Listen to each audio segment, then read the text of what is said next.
ভাই ফোন করে বলল, তোরা সকলে তৈরি হয়ে থাকিস, আজ তোদের নিয়ে একটু ঘুরতে বেরোবো। আমরা শুনে তো সকলে বেশ খুশি, তৈরিও হয়ে গেলাম। কিন্তু ভাই যখন এলো তখন প্রায় রাত 10টা। বলো তো, অত রাতে কোথায় ঘুরতে যাওয়া যায়? তো ভাই বলল, কোনো ব্যাপার না, চল তোদের আজকে এমন একটা জায়গা থেকে ঘুরিয়ে নিয়ে আসবো যেখানে তোদের ঘোরাটাও হবে আর রাতের ডিনারটাও হয়ে যাবে। তো আমরা আবার বেশ খুশি হয়ে গেলাম। আজকে আমাদের ডেস্টিনেশন ছিল পাঞ্জাবের জালন্ধরের সুন্দর একটি রেস্তোরাঁ, যার নাম হাভেলি। হাভেলি হলো পাঞ্জাবের ট্রেডিশনাল একটি রেস্তোরাঁ।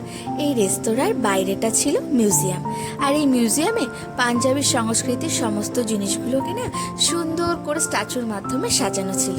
প্রথমে যেটা দেখলাম সেটা ভাংড়া, গিদ্দা, তারপর দেখেছি পাতকো, ট্রাক, আরও অনেক কিছু ছিল। প্রথমে সেগুলো ঘুরে ঘুরে দেখছিলাম, আর প্রচুর মানুষের ভিড়ও ছিল। তো রাত যেহেতু অনেক হয়েছে, তাই আমরা সোজা চলে গেলাম রেস্তোরাঁর ভেতরে। দেখো, ওয়াচম্যানের ড্রেস কোডটা দেখে বেশ ভালো লাগলো। রেস্তোরাঁটা তো বেশ বড় ছিল, তাই বসার অনেক রকম জায়গা ছিল। তো বাড়ি থেকেই আমরা প্ল্যান করে এসেছিলাম যে আমরা খাটিয়ায় বসে খাবো, কিন্তু খাটিয়ার সিট পুরো ফুল থাকাতে আমরা চলে গেলাম চেয়ার টেবিলে।